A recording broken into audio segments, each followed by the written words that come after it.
আসসালামু আলাইকুম। রোমানিয়া ডায়েরিতে আপনাদেরকে আরও একবার স্বাগত জানাচ্ছি। আশা করি আল্লাহর অশেষ রহমতে সবাই ভালো আছেন। আলহামদুলিল্লাহ আমিও ভালো আছি। এবং আজকের ভিডিওতে কিছু গুরুত্বপূর্ণ ব্যাপার নিয়ে কথা বলবো, যেগুলো আসলে কখনো বলা হয়নি। তো সবাই ভিডিওটা একটু মনোযোগ দিয়ে দেখেন। হয়তোবা ভিডিওটা কিছুটা লম্বা হতে পারে, তারপর আমি বলবো যে পুরো ভিডিওটা মনোযোগ দিয়ে দেখেন। দেখার পরে তারপরে আপনি সিদ্ধান্ত নিতে পারবেন। আশা করি এটা আপনার সিদ্ধান্ত নিতে আপনাকে সহায়তা করবে। এবং একই সাথে আমরা আজকে যে ডিমান্ডগুলো নিয়ে কথা বলবো, ইনশাআল্লাহ ইনশাআল্লাহ ইনশাআল্লাহ যদি ওই দেশগুলি বন্ধ না হয়, তাহলে আশা করা যায় যে আপনার ভিসা অবশ্যই হয়ে যাবে, ভিসাটা মিস হবে না। তো আমরা ভিডিওতে চলে যাই। তো প্রথমেই বলি যে আমি আমার নিজের ক্ষুদ্র সামর্থ্যের মধ্যে থেকে কাজ করার চেষ্টা করি। প্রবাস নিয়ে যখন কাজ করা শুরু করি তখন জানতাম না কতটুকু যেতে পারবো, কতটুকু করতে পারবো। তো দিনের পর দিন যাচ্ছে, ধাক্কা খাচ্ছি, অভিজ্ঞতা হচ্ছে, আরও বেশি জানতে পারছি, শিখতে পারছি এবং কাজগুলো করছি। তো এখন যেটা আমরা দেখতে পাচ্ছি যে খুব বড় বড় যারা এজেন্ট, খুব বড় বড় যারা কিং, সেরা, তারপর হচ্ছে ইউরোপের বাপ মা, এরা আস্তে আস্তে করে এক্সপোজ হচ্ছে। এক্সপোজের যদি সোজা বাংলা বলি তাহলে তাদেরকে ন্যাংটা করা হচ্ছে বা ন্যাংটা হচ্ছে তারা। একটা সময় ছিল যখন খুব বড় বড় এজেন্ট যারা টাকা উল্টাপাল্টা করলেও কেউ বলতে পারতো না বা বলার সাহস পেত না, এই জন্য যে দেখতেছে যে তার সাথে লোকজন টাকা পাচ্ছে, সে হয়তো পাবে, কিন্তু সে যদি কিছু বলে তাইলে মনে হয় যে তার টাকাটা দিবে না। তো মানুষ এখন এই জায়গাটা থেকে বেরোয় আসছে এবং যারা সৎভাবে থাকার চেষ্টা করতেছে আল্লাহ তাদেরকে সাহায্য করতেছে আলহামদুলিল্লাহ। এবং তাদের হয়তো কিছু থাকে, কিছু হয়রানি থাকে, কিছু কষ্ট থাকে, তারপরেও তারা ব্যবসাগুলি কন্টিনিউ করতেছে। কিন্তু যারা খুব বেশি বড় হয়ে গেছে হঠাৎ করে, হয় তারা অফিস ছেড়ে চলে গেছে, নাহলে দেশ ছেড়ে চলে গেছে। তো কয়েকদিন আগে আমরা দেখলাম খুব বড় বড় দুইজনের, একজন মেশিন বসায় দেয়, আরেকজন হচ্ছে মানে প্রচণ্ড কী বলবো, তারা আজকে দেখলাম আরেকটা। তো এখন এই ব্যাপারগুলো হচ্ছে যে যারা যেখানেই জমা দেন তাদেরকে বিশ্বাস করেন। আর আরেকটা জিনিস হচ্ছে যে বড় এজেন্ট মানেই যে আপনার কাজ উঠে দিতে পারবে। যারা ছোটোখাটো অল্প পরিসরের কাজ করে তারা যে পারবে না এরকম কিন্তু না। দিন শেষে ছোটোখাটো যারা কাজ করে তাদের সাকসেস রেটই বেশি। আর বড় যারা, তারা হচ্ছে একটা হাইপের মধ্যে উঠে গেছে, একটা হাইপ হয়ে গেছে তাদের নিয়ে, হ্যাঁ এর সাথে ঘষা খাইলে ইউরোপ যাওয়া যায়। তো এরকম ঘষা খাইলে ইউরোপ যাওয়া যায়, যে এরকম ভাই ব্রাদাররা যারা আছে এদেরই অনেকের অনেক কিছু আমি জানি বা আমার কাছেও আছে এগুলি, যে একই পার্সনকে 3বার 4বার পর্যন্ত ফেক পারমিট দেওয়া হয়েছে। আমি যখন ফেক পারমিট আমার এখান থেকে গেছে, আমি কিন্তু বলেছি যে ভাই এই পারমিটগুলো ফেক, যেটা আমি নিজেও বুঝতে পারি নাই, কিন্তু তারা নিজেরাই দিছে, এরকমও আছে। তো দৃষ্টিভঙ্গির পরিবর্তন করেন। আর ইউরোপ যাওয়ার ক্ষেত্রে আমি বলবো যে বড় এজেন্ট ছোট এজেন্ট এরকম না, আপনার মন যার দিকে টানবে আপনি সেদিকেই যাবেন। এবং মনে রাখেন যে আল্লাহ মানুষকে এমন কিছুই দিচ্ছে তার মনের মধ্যে, যে সে প্রথম অবস্থাতেই একজন ভালো মানুষের ব্যাপারে বুঝতে পারে যে সে আসলে ভালো কি খারাপ। আরেকটা জিনিস হচ্ছে, ফ্লাইট এক্সপার্টের মতো প্রতিষ্ঠান শত কোটি টাকা মাইরে নিয়ে চলে গেছে, আর আমার অল্প কিছু টাকা বাকি, তাতেই আপনাদের অস্থিরতা। আরে ভাই, ফ্লাইট এক্সপার্ট তো টিকিট কাইটা দেরি করা যায় না, নগদ পে করতে হয়, তারপরে তারা টাকা মাইরে নিয়ে চলে যায়। আর আমাদের যে ব্যাপারটা, আমরা তো আগে টাকা দিয়ে বসে থাকতে হয়, তারপর আপনার তো অস্থির হলে কি হবে বলেন? দোয়া করেন, সব কিছু ক্লিয়ার হয়ে যাবে। আর আরও কিছু ব্যাপার আসে যে ভিসার পরে টাকা, এই সেই।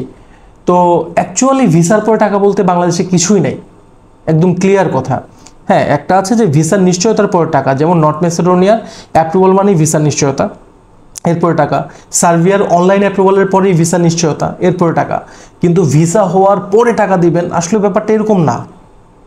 ঠিক আছে, আমিও যেটা কাজ করতেছি যে ভিসার পরে টাকা, অ্যাকচুয়াল টার্মটা হচ্ছে আপনার অ্যাপ্রুভালের পরে টাকা। ভিসার নিশ্চয়তা পাবেন মানে আপনাকে টাকা দিয়ে দিতে হবে, আর কিচ্ছু না।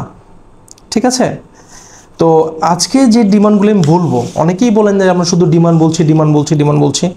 দেখেন 2025-এর প্রথম দিকে কিন্তু আমি কাজই শুরু করিনি, কাজ শুরুই করছি মার্চ এপ্রিলের দিকে। আর সার্ভে নিয়ে কাজ করছিলাম, ওইখানে প্রত্যেকটা অনলাইন, প্রত্যেকটা পারমিট জেনুইন ছিল, কিন্তু ভাগ্য আমাদের সহায় ছিল না, আল্লাহ চায়নি যে সেগুলো হবে না, হয় নাই। কিন্তু প্রত্যেকটা পারমিট, প্রত্যেকটা অনলাইন জেনুইন ছিল, প্রত্যেকটা আইডি পাসওয়ার্ড আমার কাছে আছে, যার মনে হয় এসে দেখে যান। কিন্তু আমি কাউকে সার্ভের ক্ষেত্রে কোনো ফেক আইডি পাসওয়ার্ড, কোনো ফেক সাবমিশন, কোনো ফেক পেপার দিই নাই, আর দিব না ইনশাআল্লাহ। কারণ রোমানিয়ার ক্ষেত্রে আমার হাত দিয়ে যাওয়ার পরে যে বদনামের শিকার আমি হয়েছি, বদনামের ভাগিদার হয়েছি, সেটা আমি হইতে চাই না। আর কাউকে কোনো কিছু বানিয়ে দেওয়ার প্রশ্নই তো আসে না। আর আজকের ভিডিওতে কোনো আপডেট থাকছে না, সরাসরি আমি ডিমান্ডগুলো দিয়ে দিচ্ছি। যারা বিশ্বাস করেন, যারা আল্লাহর উপর পরিপূর্ণ ভরসা রাখতে পারেন, তারা আইসেন, আমার এখানে হোক যেখানেই হোক, যদি আমাকে বিশ্বাস করতে পারেন তাহলে আমার এখানে আসেন, আর না হলে আসার দরকার নেই। আর যাদের মধ্যে সন্দেহ আছে, বলেন যে হাজার হাজার ফাইল নিয়ে বসে আছি, তাদেরকে বলবো যারা এই মন্তব্যটা করেন যে আমি হাজার হাজার ফাইল নিয়ে বসে আছি, আইদার আপনাকে অফিসে এসে গুনে ফাইল বুঝাই দিয়ে অ্যাটলিস্ট 1000 ফাইল আমাকে বুঝিয়ে দিতে হবে যে 1000 ফাইল আমরা নিয়ে রাখছি, কারণ আমাদের পুরো ডাটাবেস আছে, আমি আপনাকে সব দিয়ে দিব। এরপর আপনি চাইলে ফেসবুকে বিজ্ঞপ্তি দিয়ে যে শাহজালাল ভাইয়ের কাছে কার কার জমা দিচ্ছেন সবাই একটু যাও হাত তুলেন, এইভাবে করেও আপনার 1000 ফাইল আমাকে গুনে বুঝিয়ে দিতে হবে। আর যদি না হয় তাহলে ধরে নিব যে আপনার মানে আপনি যেখান থেকে হয়েছেন, যেখান থেকে আসছেন ওই জায়গাটায় কোনো একটা সমস্যা আছে, মানে যে দিক দিয়ে দুনিয়াতে আসছেন ওই জায়গাটায় কোনো একটা সমস্যা আছে। এর থেকে ভদ্র ব্যবহার বলতে পারলাম না। আচ্ছা, প্রথমত আমরা পর্তুগালের জন্য ফাইল নিব যাদের ইন্ডিয়ান ভিসা রেডি আছে। ইন্ডিয়ান ভিসা অলরেডি আমরা যে ইন্ডিয়ান ভিসা সহ নিয়েছিলাম অলরেডি একটা ভিসা পাইছি, আশা করছি আরও 2টা পাওয়া যাবো আমরা সামনে। তো এই মুহূর্তে যদি কারো ইন্ডিয়ান ভিসা রেডি থাকে, ইন্ডিয়ান ভিসা রেডি করা আছে এবং মেয়াদ 3 মাস আছে, আপনি চাইলে পর্তুগালের জন্য জমা দিতে পারেন। আমি আবারও বলে নিচ্ছি যে এখন যে ডিমান্ডগুলো আমরা বলবো, যদি কোনো কারণে ওই দেশ বন্ধ না হয়ে যায় আপনার ভিসা ইনশাল্লাহ হয়ে যাবে, ভিসা কোনোভাবেই মিস হবে না, যদি না ওই কান্ট্রিগুলি ক্রোয়েশিয়ার মতো বন্ধ না হয়। যদি বন্ধ হয়ে যায় তাহলে তো আপনার রিজিক কিছু বলার নাই ভাই, আপনার রিজিকে নাই বা আমারও রিজিকে নাই এই জন্য। আর যদি বন্ধ না হয় চলমান থাকে আপনার ভিসা হবে ইনশাল্লাহ। আচ্ছা, পর্তুগালের জন্য আমরা নিচ্ছি। পর্তুগালে আপনার যদি ইন্ডিয়ান ভিসা থাকে, সেটা মেডিকেল হোক যেটাই হোক, যে কোনো ভিসাই হোক, যদি ভিসার মেয়াদ 3 মাস থাকে আপনি পর্তুগালের জন্য জমা দিতে পারবেন ইনশাআল্লাহ। এবং এই ক্ষেত্রে আপনার খরচ হবে 22 করে, খরচ 22। প্রথমে আপনাকে দিতে হবে 2 অ্যাপয়েন্টমেন্টের জন্য, অ্যাপয়েন্টমেন্ট আসলে পরে 3, অ্যাপ্রুভাল আসলে 8, আর বাকিটা ভিসার পরে। এরপরে লাওস, আর এই পর্তুগাল হচ্ছে D1 ভিসা, এটা সবাই জানেন যারা পর্তুগাল জমা দেবেন, অলরেডি পিএইচডি করে বসে আছেন আমি জানি। এরপর হচ্ছে লাওস, লাওসে আপনার সময় লাগবে 1 মাস, আপনার সময় 1 মাস লাগছে। আর এখানে খরচ হবে আপনার 395, প্রথমে 50, বাকিটা ভিসার পরে। কাজ হবে কার্টুন ফ্যাক্টরিতে, স্যালারি 300 থেকে শুরু করে 450 পর্যন্ত উঠে যায়, এটা আপনার কাজের উপর বেস করে। এরপরে হচ্ছে কুয়েত, কুয়েতে আপনার খরচ হবে 6,30,000। এখানে 2টা জিনিস আছে, আমি একটা একটা করে বলছি। কুয়েতে খরচ হবে 6,30,000, বেতন 40+, এগুলো সব ফ্যাক্টরি ভিসা সবগুলোই। এবং আপনার ভিসা মোটামুটি 100% হয়ে যাবে, কারণ এখানে সব কিছু করার ব্যবস্থাই আছে, বাকিটা ভেঙে বললাম না। কুয়েতের ক্ষেত্রে যদি কেউ কুয়েতে জমা দেন শুধুমাত্র, তাহলে 6,30,000, প্রথমে 50, বাকিটা ভিসার পরে। আর স্যালারি হবে 40-এর মতো, আর সময় লাগবে কুয়েত যেতে 2 মাস। আর কুয়েত হয়ে রোমানিয়া, যেহেতু বাংলাদেশ থেকে রোমানিয়াতে জমা দিতে ইন্ডিয়ান ভিসার একটা ইস্যু আছে, তো সেক্ষেত্রে আমি বলবো যে কুয়েত হয়ে যদি কেউ চান রোমানিয়া যেতে, সেটাও আপনারা পারবেন। যেমনটা কাতার হয়ে বসতেন আমরা করতেছি অলরেডি, কাতারের ভিসা অনেকগুলো চলে আসছে, ফ্লাইটও শুরু হয়ে যাবে কয়েকদিনের মধ্যে। তো কুয়েত হয়ে রোমানিয়া যদি কেউ যান, সেক্ষেত্রে আপনার টোটাল খরচ হবে 15,50,000 সব কিছু মিলায়। তো প্রথমে আপনাকে দিতে হবে 1.5 লাখ, তারপরে কুয়েতের ভিসা কমপ্লিট হয়ে গেলে দিতে হবে আপনাকে 6 লাখ, এবং রোমানিয়ার পারমিট আসলে দিতে হবে 4 লাখ। আর বাকিটা আপনার যখন রোমানিয়ার ভিসা লেগে যাবে তখন আপনি এখান থেকে দিয়ে দিবেন। আর কুয়েত থেকে আপনারা যারা জানেন, কুয়েত থেকে রোমানিয়ার ভিসা মানে বলতে গেলে বসায় রেখে প্রিন্ট করে ভিসা লাগাই দেয়, এরকম একটা অবস্থা। এবং কোনো এক্সটার্নাল ডকুমেন্ট লাগে না, মানে কোনো হাবি জাবি হ্যান ত্যান কোনো কিছুই লাগে না, জাস্ট ভ্যালিড ভিসা থাকতে হয় আর ভ্যালিড পুলিশ ক্লিয়ারেন্স থাকতে হয়। আচ্ছা, এরপরে আসি ইতালি।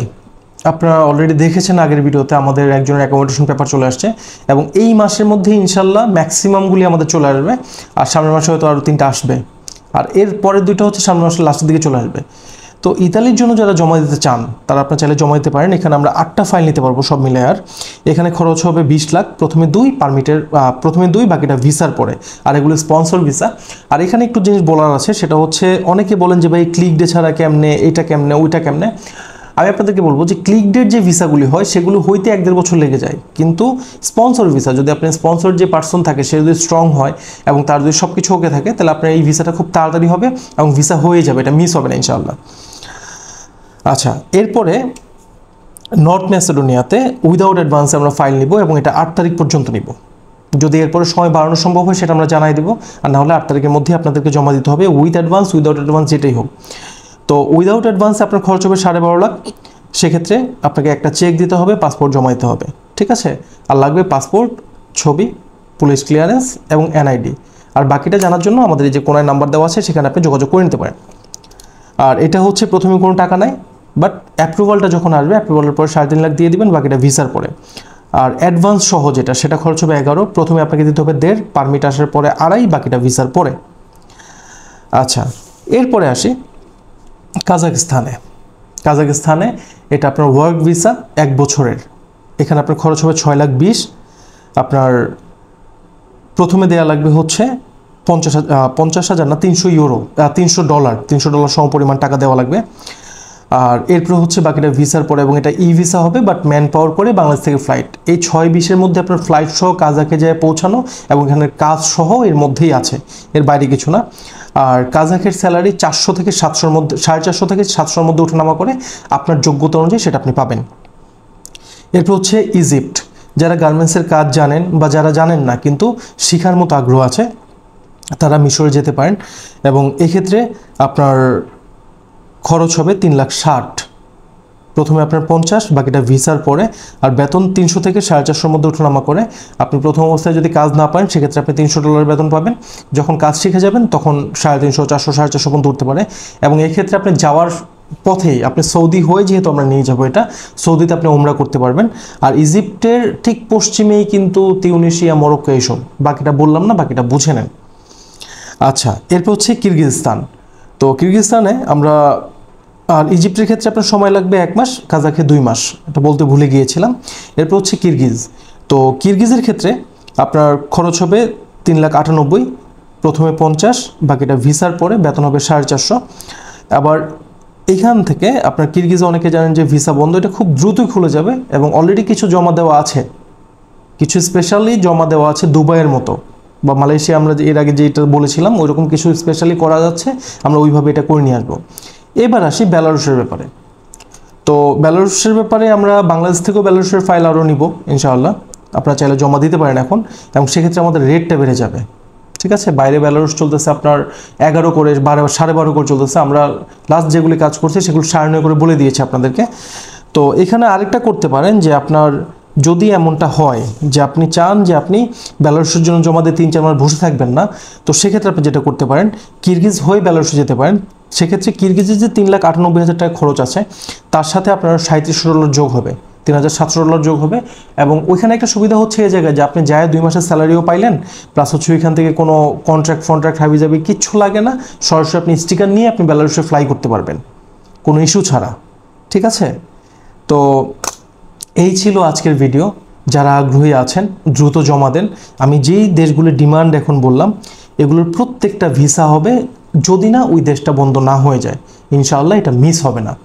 তো আজকের মতো বিদায় নিচ্ছি। আসসালামু আলাইকুম, আল্লাহ হাফেজ।